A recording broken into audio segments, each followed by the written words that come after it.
Comienzan 60 minutos de entrevista y conversación acerca de los parques de nuestro país.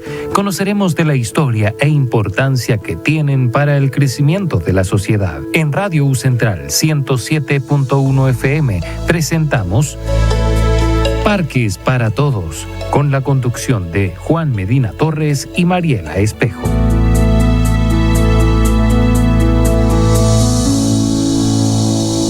¿Qué tal? ¿Cómo están ustedes? Muy buenos días. Muchísimo gusto estar aquí nuevamente, ¿cierto?, en Parques para Todos, un programa que desarrolla, ¿cierto?, la Fundación Cerro San Cristóbal.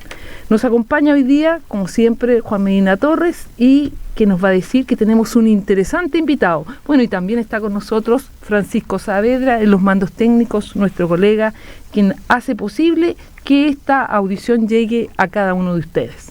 ¿Cómo estás, Juanito?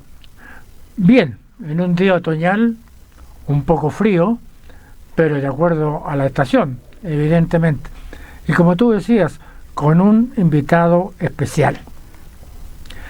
Especial porque vamos a tratar un tema medioambiental que se relaciona con la ciudad, porque el profesor que está con nosotros es planificador urbano.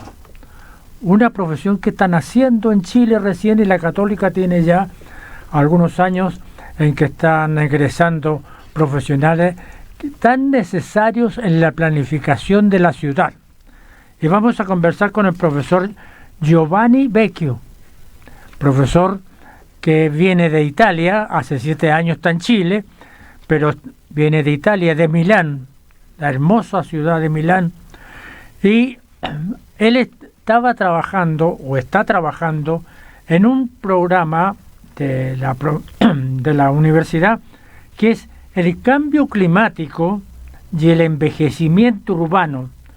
¿Cuáles son los impactos del aumento de temperatura y ola de calor en el espacio de actividad de las personas mayores? Profesor, buenos días. Buenos días, Juan. Buenos días, Mariela. Bueno, estamos empezando a investigar efectivamente los impactos que el calor, es raro quizá hablar en un día otoñal como esto, pero sabemos que las altas temperaturas, las olas de calor pueden impactar mucho en la manera en que las personas, especialmente las personas mayores, deciden moverse o realizar ciertas actividades. Puede que en un día de mucho calor decida quizás salir más tarde cuando las temperaturas sean más frescas, o salir quizá en auto en vez que en micro porque tengo aire acondicionado, o derechamente no salir porque no me siento bien, no me acomodo, pero esto puede cambiar mucho entonces la autonomía de las personas mayores, porque quizás pueden ver reducidas sus posibilidades, su capacidad de realizar ciertas actividades, y termina impactando su calidad de vida de manera importante. Así que por esto quisimos empezar a explorar este tema tan relevante para el Chile de hoy y de mañana. ¿Cuáles fueron los resultados de ese estudio? Bueno, en un estudio que está empezando, pero en el estudio queremos analizar Santiago y el litoral central, porque el litoral central tiene algunas comunas como Algarrobo, El Tabo y El Quisco, que tienen un muy alto porcentaje de personas mayores. Tienen más de 30% de su población que tiene 65 años o más.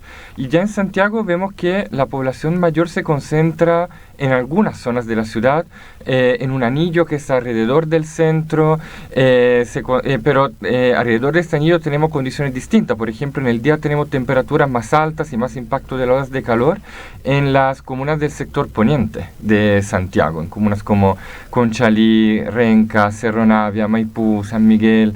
Y en cambio en la noche tenemos impacto de la isla de calor, más en la zona como norte, en la zona oriente también. Y estas distintas olas de calor del día y de la noche tienen impactos diferentes, porque en el día tengo una temperatura muy alta que quizá no me motiva a salir, pero en la noche, si tengo temperaturas altas, me puede costar dormir y descansar, y eso termina teniendo efectos que veo en unos días después.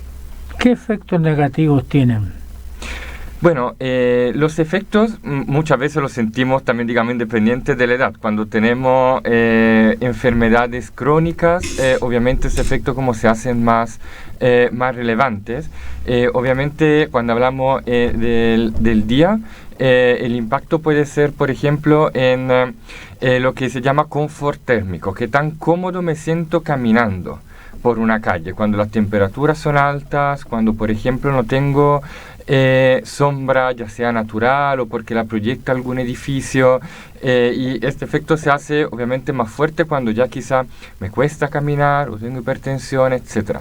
En cambio, cuando hablamos de la isla de calor nocturna y tenemos un efecto, por ejemplo, la posibilidad de descansar, de nuevo, ese efecto se ve unos días después, especialmente cuando ya llevo 1, 2, 3 noches sin poder dormir bien, y esto termina, digamos, afectando la sensación, digamos, general de cansancio.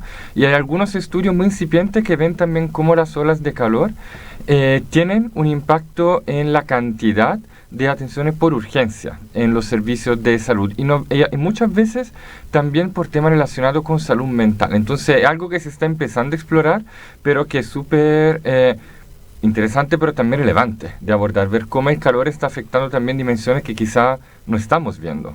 El calor y también el frío. Sí. El frío, y lo estamos viendo y lo estaremos viendo probablemente las próximas semanas también, es un elemento que por un lado motiva muchas veces a no salir o hacer, por ejemplo, tratar de salir exponiéndose lo menos posible al frío. También intervienen fenómenos como, por ejemplo, precipitaciones extremas. Por ejemplo, días de mucha lluvia, muy intensa, también impactan en la decisión, obviamente, de salir o no de la casa, pero también impactan en la experiencia misma estando en la casa. Tenemos lo que se define como pobreza energética, el hecho de tener que invertir mucho para calefaccionar hogares que muchas veces por sus características no retienen mucho el calor, y muchas veces los modos de calefacción más baratos se ven, no sé, la leña en el sur, son poco eficientes, también contaminan mucho.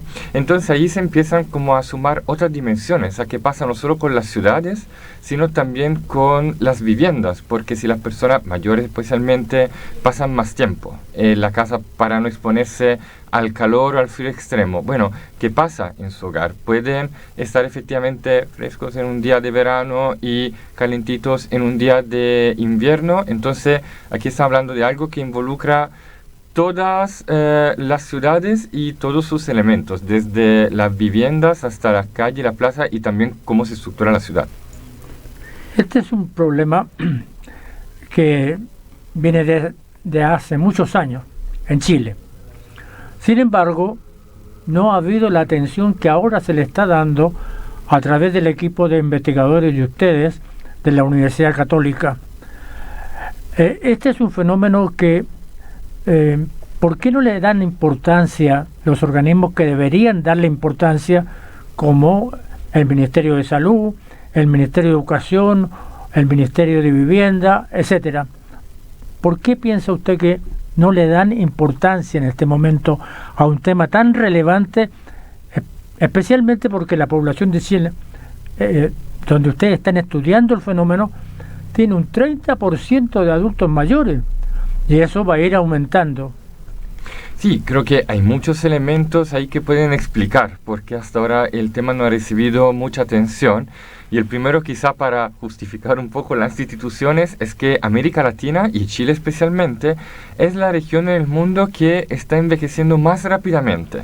No estamos, por ejemplo, en Europa o en países de Asia como Japón, que ya tienen un alto porcentaje de personas mayores, pero vienen envejeciendo hace mucho tiempo, hace muchas décadas. En cambio, en América Latina y en Chile en particular, este fenómeno es más rápido. En 30 años, de aquí al 2050, la población mayor debería aumentar de un 146%. Entonces, un cambio muy rápido, y donde muchas veces la respuesta, no solo del Estado, sino de la sociedad, obviamente no logra ser tan rápida como es este fenómeno.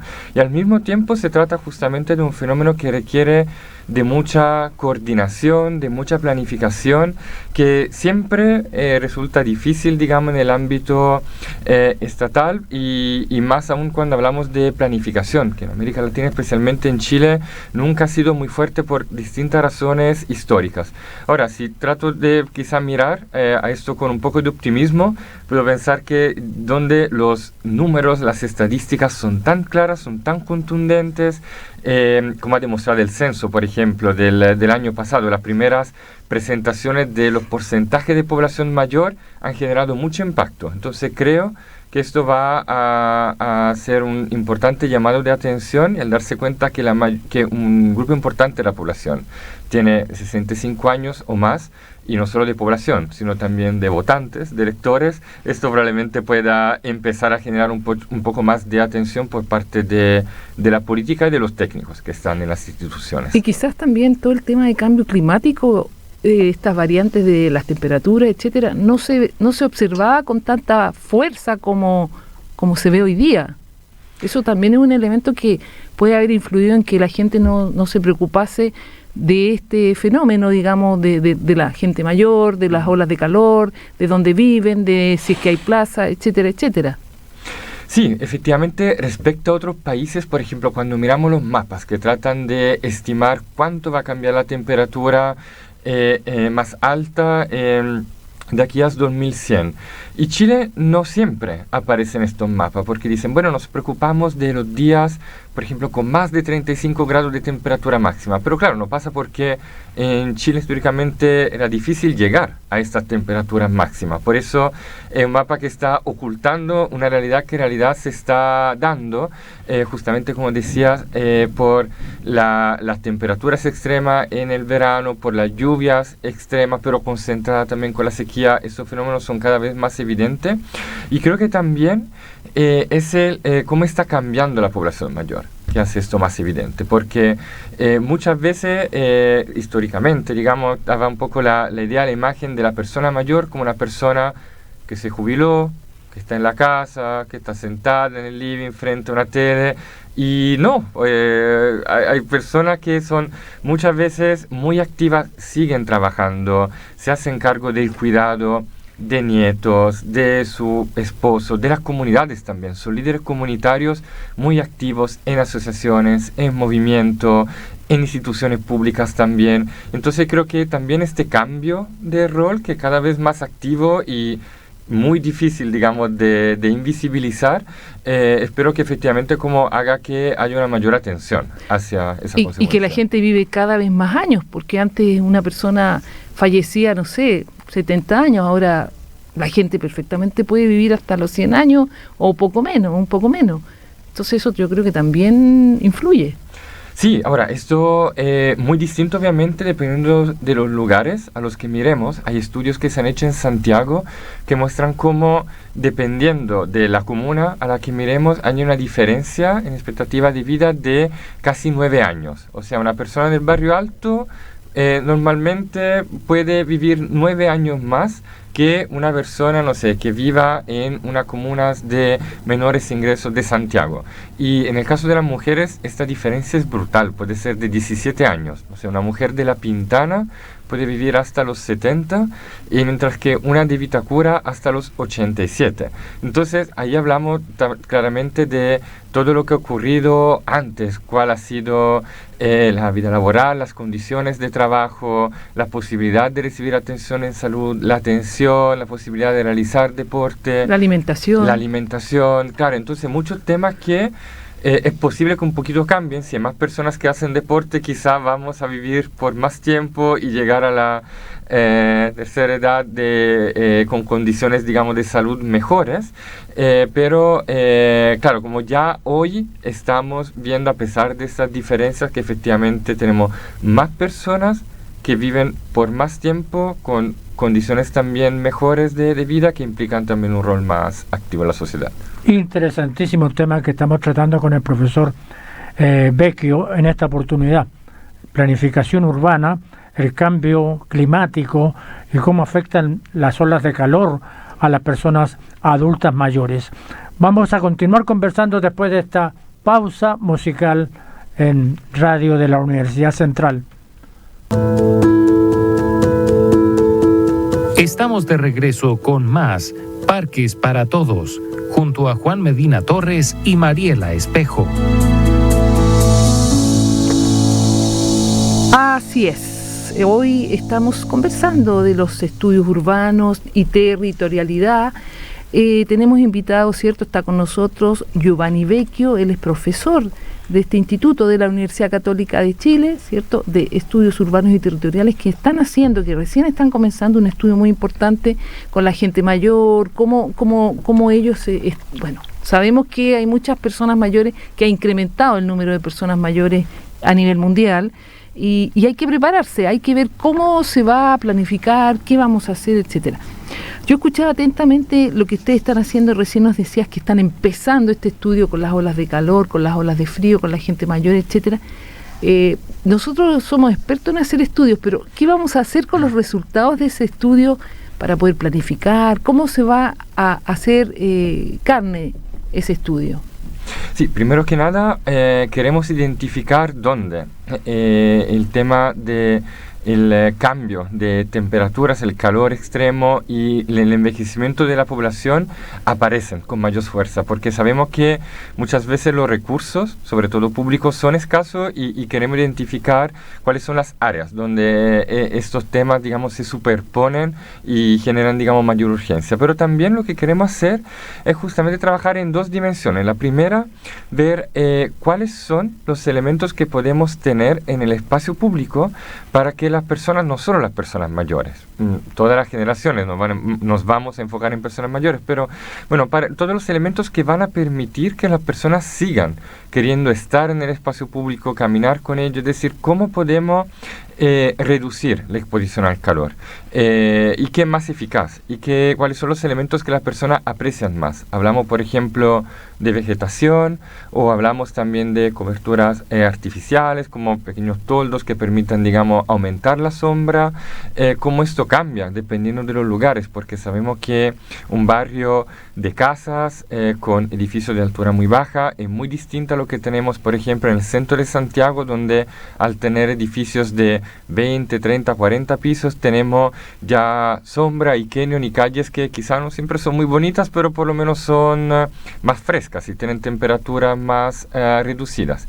Entonces, ese primer tema, ¿cuáles son los materiales, los elementos que necesitamos para bajar la temperatura, aumentar la sombra, hacer que estemos más cómodos cuando caminamos, estamos en el espacio público? Y lo otro es ver lo que se llaman refugios climáticos, lugares donde podamos ir y tener temperaturas más reducidas, ya sea porque naturalmente tienen temperaturas más bajas, como un parque, o porque tenemos aire acondicionado, como puede ser un mall, una oficina pública, una biblioteca. Es algo que en el caso de Santiago ya se está empezando a trabajar, que en otros países, en Barcelona, en Nueva York, también es objeto de estrategias de la administración pública y que consideramos importante porque quizá no siempre puedo tener una temperatura más fresca en mi casa, pero quizás sí puedo llegar fácilmente a un lugar donde pasar algunas horas del día y no estar expuesto a temperaturas tan altas como ocurriría en mi casa. ¿Hay una relación con los gobiernos comunales, las municipalidades, para darle a conocer los resultados de este estudio? Sí, ya estamos colaborando con algunas municipalidades, ya en otros proyectos hemos colaborado, bueno, en Santiago con Peñalolén, Ñuñoa. La idea aquí es seguir buscando relaciones y alianzas con municipalidades. De hecho, en la quinta región también estamos empezando a conversar con la municipalidad de Quillota, que también tiene temperaturas muy altas, porque justamente la idea es no solo tener algunos mapas o resultados interesantes que se quedan en nuestros escritorios o en nuestro currículum, sino hacer que todo esto, primero que nada, esté en las manos de quienes toman decisiones y muchas veces hablamos de instituciones que no tienen todos los recursos que necesitarían, pero al tener evidencia pueden generar alianzas y convencer tanto instituciones como gobiernos regionales o ministerios y muchas veces también actores privados, porque si hablamos, por ejemplo, de calles que por las temperaturas altas no motivan a la gente a salir y a caminar, hablamos también de calles donde menos personas se mueven para salir a comprar, por ejemplo, o para ir a ciertos lugares públicos. Entonces está en el interés de todos, creo, que sigamos utilizando el espacio público a pesar de lo elevado que puedan ser las temperaturas, por ejemplo, en los meses del verano, porque esto hace que la sociedad sea más activa y que distintos tipos de actividades se vean beneficiados por esta mayor participación y posibilidad de salir de la casa y realizar más actividades. Esta situación del cambio climático va a continuar. Forma parte ya de nuestra situación de vida en la ciudad. Mirando que Chile, el 85% de la población vive en ciudades, es un antecedente que a nosotros nos debiera motivar a trabajar entonces con mayor disposición. Ustedes han encontrado colaboración en el sector público a través de las municipalidades. ¿Qué pasa con los gobiernos regionales? Bueno, los gobiernos regionales están empezando de nuevo. Tenemos el caso del gobierno regional metropolitano de Santiago, que ha impulsado bastante iniciativas también en el ámbito del calor extremo, justamente de las olas de calor, y creo que son un actor clave porque justamente por un lado están recibiendo cada vez más responsabilidades y también tienen la mirada sobre territorios que son muy distintos a lo largo del país. En la quinta región, donde tenemos comunas muy envejecidas, tenemos desafíos distintos en Algarrobo, en el Tabo y el Quisco respecto a lo que podemos tener en Santiago, en San Miguel o en Lo Espejo, distinto a lo que tenemos, por ejemplo, en Ñuble, en Maule, donde tenemos muchas comunas rurales, donde hay mucha población mayor porque las generaciones más jóvenes muchas veces se van para estudiar o trabajar en otras ciudades o en otras regiones. Entonces responder a las necesidades de estas poblaciones es distinto porque es distinto el territorio y son distintas las razones que explican por qué tenemos ahí tanta presencia de personas mayores. ¿Cuál es el país que lidera todas estas acciones? Porque generalmente Chile se queda atrás. Entonces, a tu juicio, ¿cuál es la nación que en este minuto está más avanzando en este tipo de acciones, en este tipo de estudios y en este tipo de acciones concretas con la comunidad? Bueno, hay distintos ejemplos de países que ya están enfrentando un envejecimiento importante de la población. Puedo hablar de dos experiencias que conocí recientemente, teniendo la posibilidad de visitar Hong Kong en China, en una ciudad donde ya se ve.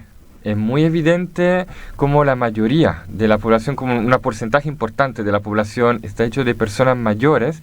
Y por ejemplo, ahí encontramos en una ciudad que es muy densa, con muchos edificios, torres de 60, 70 pisos.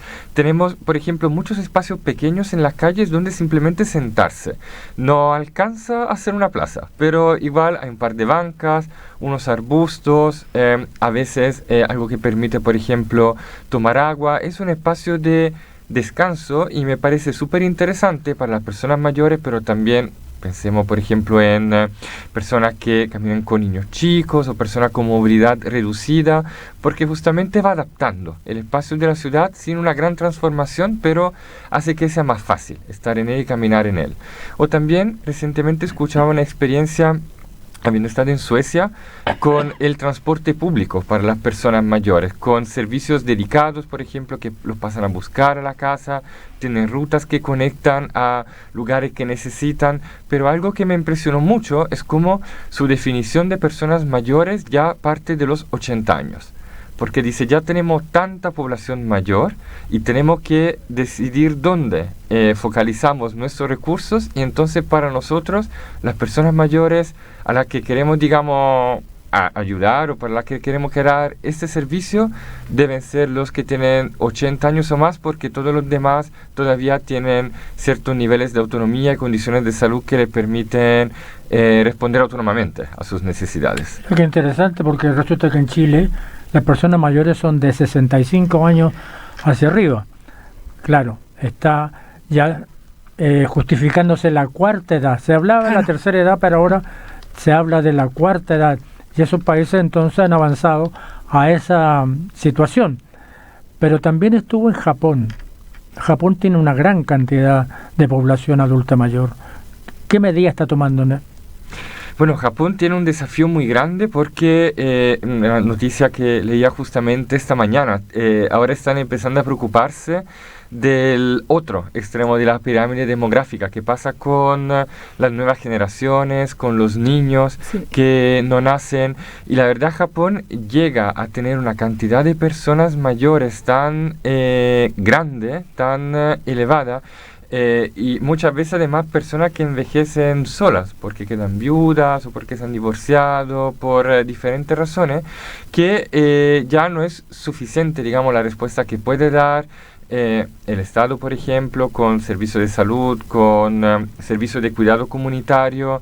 Es difícil también que las familias logren responder, ¿no?, a las necesidades de sus personas mayores cuando mantienen relaciones con ellas, y veía como hay personas que hasta eligen ir a la cárcel porque por lo menos alguien los va a cuidar, porque por lo menos el Estado les va a proveer un techo y alimentación. Y esto lo encontré al leer esa noticia bien impresionante, porque, claro, es una respuesta del Estado, pero no la que uno esperaría.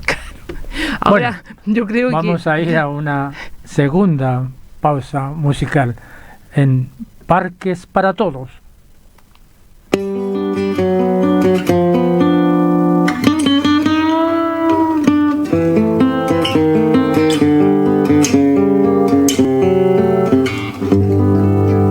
Des yeux qui font baisser les miens, un rire qui se perd sur sa bouche.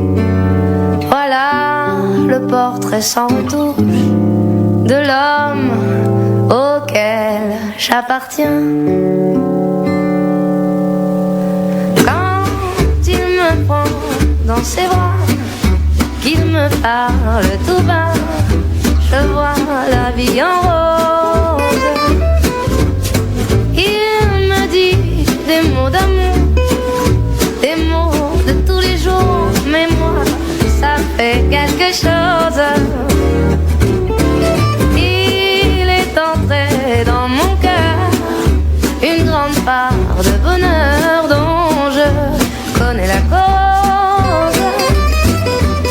C'est lui pour moi, moi pour lui dans la vie. Il me l'a dit, me l'a juré pour la vie. Et dès que je l'aperçois, alors je sens moi mon cœur qui bat. Des nuits d'amour à plus finir, un grand bonheur qui prend sa place. Des ennuis, des chagrins s'effacent. Heureux, heureux à en mourir. Quand il me prend dans ses bras, il me parle tout bas, je vois la vie en rose. Il me dit des mots d'amour, des mots de tous les jours, et ça me fait quelque chose. Il est entré dans mon cœur une part de bonheur dont je connais la cause. C'est lui pour moi, moi pour lui dans la vie. Il me l'a dit, me l'a juré pour la vie. Et dès que je l'aperçois, alors je sens moi mon cœur qui bat.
Estamos de regreso con más Parques para Todos, junto a Juan Medina Torres y Mariela Espejo.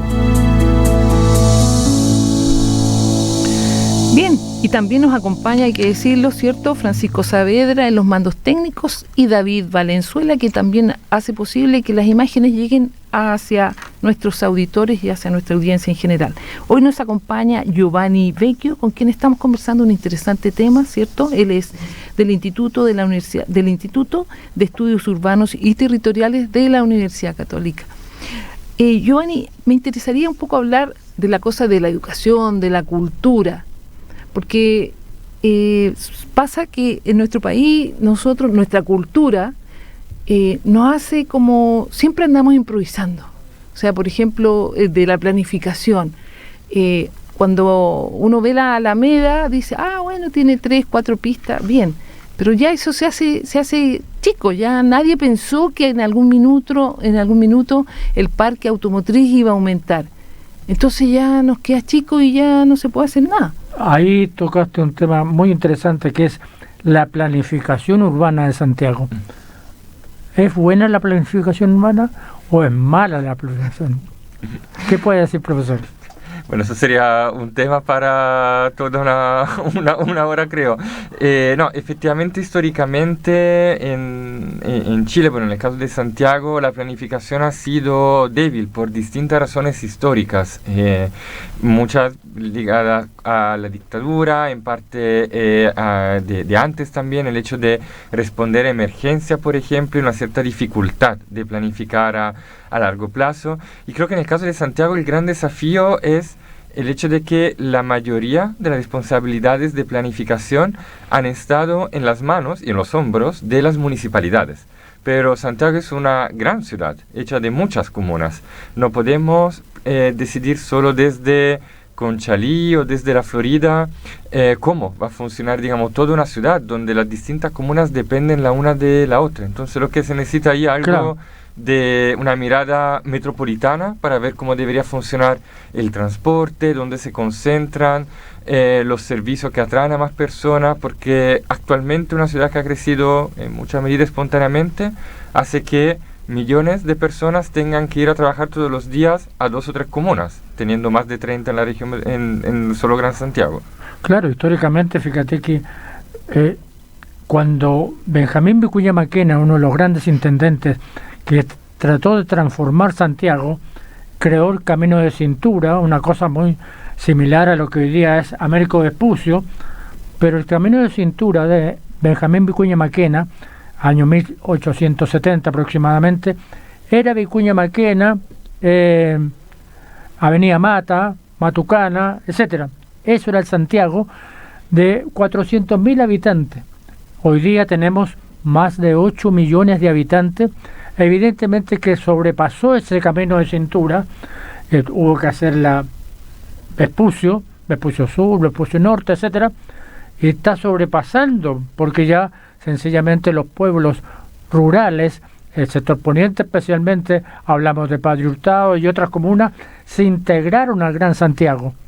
Entonces todo eso es del último siglo, el siglo XX, y estas transformaciones tienen que ver, como decía Mariela, con la educación también de la población. Esta población de 8 millones es más nueva, y entonces, claro, toma de otra forma la planificación, ¿no? Sí, creo que hay muchos desafíos efectivamente en cómo las personas habitan la ciudad. Pienso, por ejemplo, con lo que comentabas, Juan, en las comunas, por ejemplo, suburbanas como Padre Hurtado, Lampa, Colina, donde hay muchas personas que han ido a vivir ahí, pero en zonas que dependen del automóvil, por ejemplo. Y esto hace que sea difícil decirle a las poblaciones de estas comunas, bueno, tienen que moverse de manera sostenible porque muchas veces el transporte público no es adecuado, aunque se está avanzando, digamos, para mejorarlo, con trenes de cercanía, etc.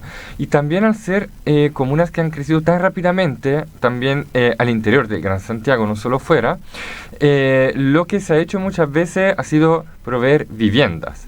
Lo ha hecho el sector privado, lo ha hecho el Estado, pero pocas veces pensando y preocupándose de lo que está fuera de la vivienda, de lo que son los espacios públicos, los parques, las plazas, los servicios. Entonces son elementos que muchas veces faltan y cuando a veces están presentes no siempre son cuidados adecuadamente, no siempre son disfrutados, porque si tenemos que invertir muchas horas en salir de nuestra casa, llegar a trabajar a otra comuna y volvemos tarde a nuestra casa, no tenemos tiempo para aprovechar quizá esos tipos de espacios. O sea, yo creo que las miradas tienen que ser integral y a un mediano y largo plazo, porque, te insisto, es un tema cultural. Nosotros, como nuestra idiosincrasia nos hace que ya, ponerle el parche, la mesa está cojeando, ponle el papelito, o sea, la ventana no corre, no importa, ponle, así lo solucionamos, la solución momentánea, no una solución pensada para que dure, para que sea a largo plazo.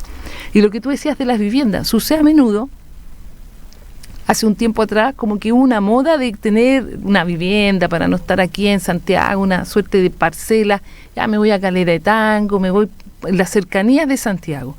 Pero resulta que la familia crece, los chicos ya no son chicos que disfrutaban de la piscina o del verde, qué sé yo, y ahora se vienen a estudiar a la universidad. ¿Y qué es lo que está pasando? Que les tienen que arrendar un departamento o comprar un departamento si hay gente que tiene dinero.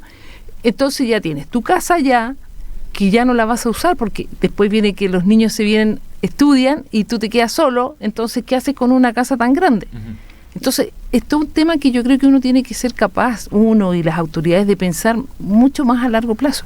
El otro problema es el tema de nosotros, insisto, idiosincrasia, que no sé cómo será a nivel internacional, pero aquí cada 4 años, porque como cambian los gobiernos, cambian todas las medidas. Entonces, 4 años, vamos para allá. No, llega el otro gobierno, no, vamos para acá. Y se detienen las cosas. No hay una planificación, no existe. No existe. Entonces realmente el tema es cruento porque no se vinculan. Nosotros en las entrevistas nos hemos dado cuenta, por ejemplo, que el Ministerio de Salud muchas veces no lo incorporan a pensar todo este tema que también tiene algo que aportar, ¿te fijas? Entonces está educación, está salud, está vivienda, está obras públicas. Sí, el gran problema que efectivamente veo un poco lo que mencionabas, Mariela, eso de los tiempos. Las grandes decisiones, no solo en relación a las ciudades, necesitan tiempo para ser pensadas y para ser implementadas y dar resultados. Y esos tiempos no son los 4 o 5 años de un periodo de un alcalde, de un gobernador, de un gobierno de un presidente. Y además estamos en un momento donde cada vez es más difícil también tomar decisiones colectivas. En un estudio que publiqué recién en un libro que se llama El Plan, justamente analizando, por ejemplo, el caso de las dunas de Concón o de algunos humedales en Concepción, que se ve que muchas veces hay un plan, pero no se llega a aprobar, por ejemplo. Finalmente, por razones políticas, el plan regulador, por ejemplo, de una comuna está listo, pero el Consejo Comunal finalmente lo rechaza. O se llega a aprobar el plan, pero llega una demanda a un tribunal para tratar de anular una cierta decisión. O también todo el debate actual sobre lo que se define, creo, ¿no?, también como permisología.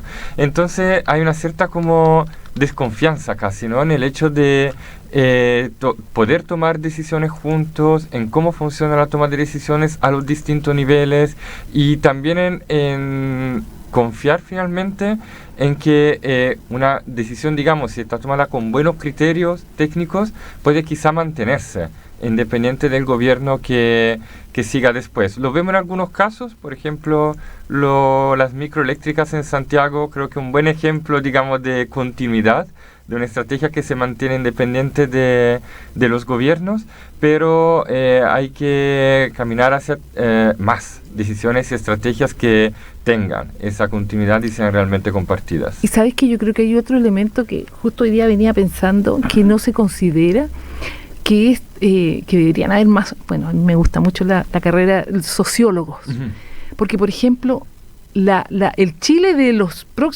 la próxima generación o de los próximos 10 años es totalmente distinto a este. O sea, hay una mezcla, ¿me entiendes?, con inmigrantes, qué sé yo, que va a ser otro Chile, que seguramente van a tener otro modo de pensar, otra manera, otra cultura, porque se van a integrar que el venezolano, que el peruano, que las comidas. Entonces yo creo que es muy importante también tener esta componente que ustedes han logrado incorporar, el aspecto social, o sea, y vincular a las comunidades. Estaba buscando una noticia que me pareció súper interesante, que no recuerdo qué comunidad era. Se firmó recién un convenio, recién, lo vi en el Diario Financiero, entre una minera que va a trabajar por el tema del litio, con una comunidad en el norte de Chile. Entonces me pareció injusta, digamos, las partes, porque el 95% era de la minera y el 5% de una comunidad quechua, no recuerdo de cuál era. Que hay que trabajar con las comunidades, que hay que integrarse más con el territorio, porque si no, no funciona esto. Y creo que clave trabajar no solo para lo que hacemos quizá nosotros desde las universidades, que es hacer como los diagnósticos, como entender cómo las personas viven las ciudades, qué necesidades tienen, sino también para pensar las soluciones y también implementarlas. Porque muchas veces, y lo veo mucho en la planificación, convocamos a las personas para que den su opinión, cuenten los problemas que existen, lo mejor para compartir con ellos qué es lo que se va a hacer, por ejemplo, por parte de una municipalidad. Pero creo que es clave también poder incorporar en la gestión, por ejemplo, de ciertos espacios públicos o en la implementación de ciertas iniciativas, porque crea un sentido de pertenencia, también motiva a cuidar, por ejemplo, ciertos espacios, ciertas infraestructuras, y hacer que la inversión que se haga, no solo de plata, sino también de tiempo, no se pierda, sino que se mantenga, porque creo que es fundamental que, por ejemplo, los espacios que mencionábamos que están en Hong Kong, donde las personas se pueden sentar, tienen valor si se mantienen bien, si es posible seguir utilizándolo, y esto muchas veces pasa por el hecho de que la comunidad sienta que este espacio es suyo y lo cuide como tal. Parque para todos. Vamos a la última pausa musical de nuestro programa de hoy día, en que tenemos una hermosa y gran conversación con el profesor Vecchio.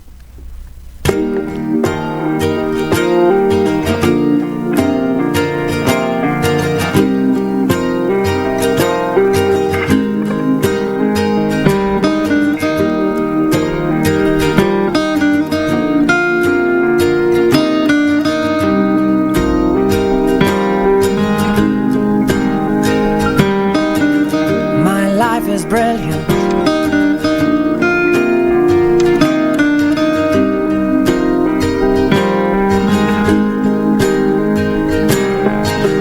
My life is brilliant. My love is pure. I saw an angel, of that I'm sure. She smiled at me on the subway.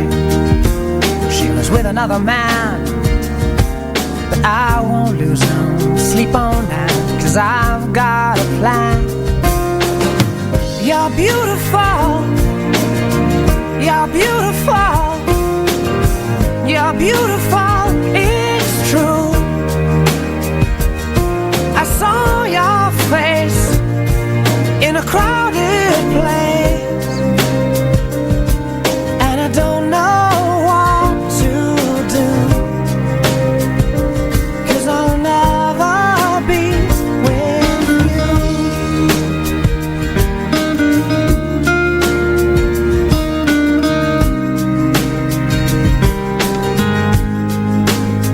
Yes, she caught my eye as we walked on by.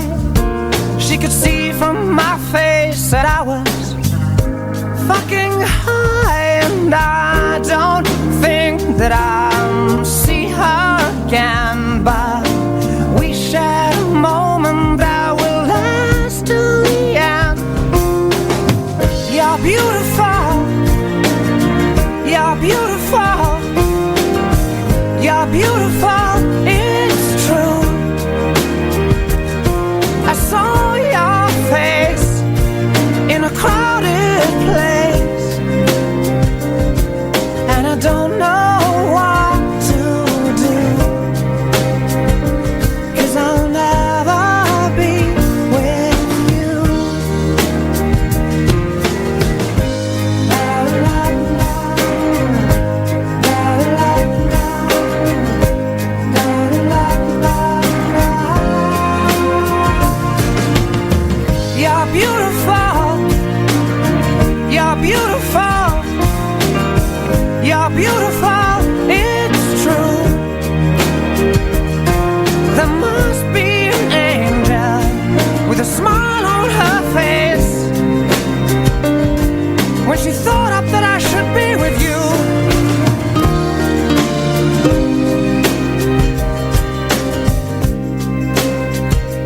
But it's time to face the truth. I will never be with you.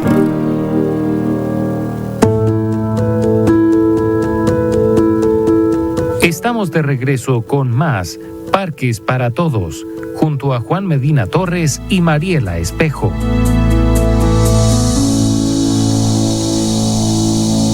Lamentable, muy lamentable, porque nos queda muy poquito rato de seguir comentando, de seguir conversando. Muy interesante, muy claro.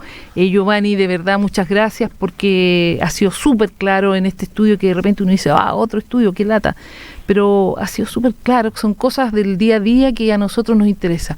Por ejemplo, ¿qué pasa con esto, el tema del cambio climático, con nuevas formas de movilidad eléctrica, por ejemplo? ¿Qué se está trabajando en eso?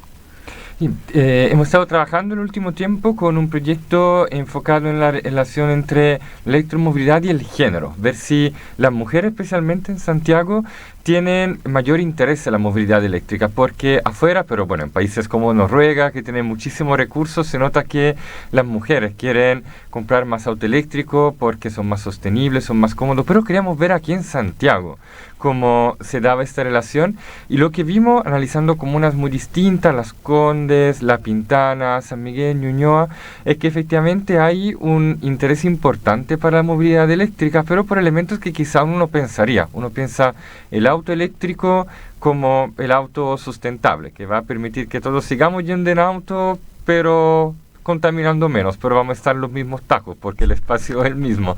Pero empezamos a ver cómo las microeléctricas también son muy bien valoradas, y son muy bien valoradas porque son más silenciosas, son más cómodas, la experiencia a bordo es mucho más confortable. Y en el caso de La Pintana, donde existe un recorrido que tiene solo conductoras mujeres y que conecta La Pintana a Las Condes, la persona que entrevistamos nos decía que también a la hora de tener conductoras, la experiencia es mucho más segura y más cómoda. La persona mayor, por ejemplo, que está en el paradero, a veces ve que la micro pasa y no para, pero eso no pasa cuando está la conductora mujer. La conductora mujer también como espera que todas las personas suban con calma. En fin, es un tema de trato también, y nos parecía súper interesante ver que no se trata solo de cambiar los vehículos, sino también quienes los están conduciendo, y esto hace que los efectos de la movilidad eléctrica sean beneficiosos y realmente para todos, también para quienes no pueden costear quizá un auto, una bici eléctrica. Pero mira qué interesante la diferencia entre el hombre y la mujer. ¿Ves? Y eso que dicen que la mujer no sabe manejar. La mujer con mayor empatía, evidentemente, claro. Y entonces el pasajero prefiere una conductora mujer en una comuna como La Pintana, una comuna que evidentemente es de mucho esfuerzo, mucho sacrificio, especialmente en la situación de movilidad. Pero la movilidad se ha ido modernizando en Chile, y en Santiago especialmente es una de las ciudades que tiene, en América Latina pienso, que tiene mayor cantidad de vehículos eléctricos. Los buses de la Red Bus son hasta con aire acondicionado. Y el otro día conversaba con un amigo y me decía, mira, yo estoy dejando el auto porque me es más fácil, me es más cómodo transportarme en bus. ¿Cuál es? Me dijo, no, imagínate, el bus antiguo al bus moderno que tiene hasta cargador para los celulares. Entonces todo eso ha ido mejorando evidentemente, pero nos falta todavía mucho en el uso porque hay horas de tránsito en que los buses andan muy vacíos y esa es una pérdida para el Estado, evidentemente. Pero este cambio en la mirada de género me pareció una noticia, pero realmente muy importante. ¿Y con el metro han trabajado? ¿Qué se piensa? Porque Chile cada vez aumenta más las redes de, cierto, las líneas del metro. Hace poco se anunciaba que el metro el 2030 y algo iba a llegar al aeropuerto. Eso yo creo que también impacta en la ciudad, ¿cierto? Tanto en el transporte como en cavar tanto por abajo, porque se mueve mucha tierra. En la construcción misma del metro salen todos los ratones cuando se está construyendo. Y después, o sea, porque yo me imagino, yo no soy especialista, pero que hay un impacto muy fuerte en la planificación. O sea, es como construir donde había casas, vamos a construir una torre de no sé cuánto, entonces hay más gente, hay más el alcantarillado, etcétera, etcétera. Eso me imagino que hay una planificación y que se está pensando, porque si no, en el próximo terremoto se va a ir todo al suelo. O sea, a nivel de estructuras estamos muy bien. Creo que ya el Metro de Santiago lo ha demostrado con los varios terremotos, digamos, lo que ha sobrevivido sin problemas. El tema donde no estamos tan bien es justamente la planificación de la ciudad, porque el metro tiene efectos muy grandes. Ya solo decir que el metro va a pasar por una calle hace que aumente el valor de las propiedades. Aún más, el valor más grande se da cuando se anuncian las estaciones.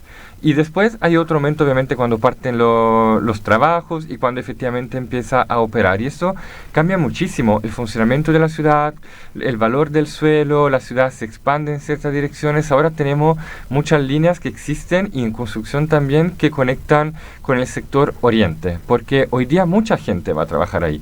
Pero tener más líneas significa que más gente va a seguir trabajando en esos lugares, mientras lo que se necesita es una mirada a nivel de ciudad, de región, que permitan pensar en qué otros centros podemos promover, qué otros lugares pueden ser lugares de trabajo, de estudio, donde ir a comprar, donde recibir atención de salud y que estén en otras comunas para que las personas puedan demorarse menos, cubrir distancias más cortas para poder responder a todas sus necesidades cotidianas. Esto hoy día pasa puntualmente quizá en parte en Maipú, en parte en la Florida, por ejemplo, alrededor del paradero 14 de Vicuña Maquena, pero necesitamos más centros pequeños que permitan reducir la cantidad de personas que necesita ir al sector oriente, y eso nos va a permitir no solo demorarnos menos o llenar menos el metro, sino también tener una ciudad más equitativa donde todos puedan llegar más fácilmente a los lugares que necesitan. Pero parece que no ha dado mucho resultado, porque, por ejemplo, cuando se creó la ciudad empresarial, como que no ha sido tan exitoso eso. Pero que se ha creado desconectada. La ciudad empresarial hoy día llegó en auto, si es que con una micro, y ahora se está construyendo un teleférico. Pero el tema es justamente anticipar, construir la infraestructura en aquellos lugares que quiero que se desarrollen para no tener ciudades empresariales que queden tras mano y no sean tan fáciles de acceder, sino que sean lugares que ya hoy sean fácilmente accesibles para toda la población y no solo para quienes se mueven en auto. O sea, la palabra es planificación. Exactamente. Parque para todo, con un tema tan interesante del medio ambiente que hemos tratado hoy día con el profesor Giovanni Viacchio. Muchas gracias, profesor. Nosotros nos despedimos y volvemos el próximo jueves con otro interesante invitado hablando sobre parques para todos y el medio ambiente. Muchas gracias. Gracias, profesor. Gracias a usted.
En Radio U Central hemos presentado Parques para Todos, un espacio para profundizar acerca de los parques de nuestro país, un viaje por la historia e importancia que tienen para el crecimiento de la sociedad, junto a la conducción de Juan Medina Torres y Mariela Espejo.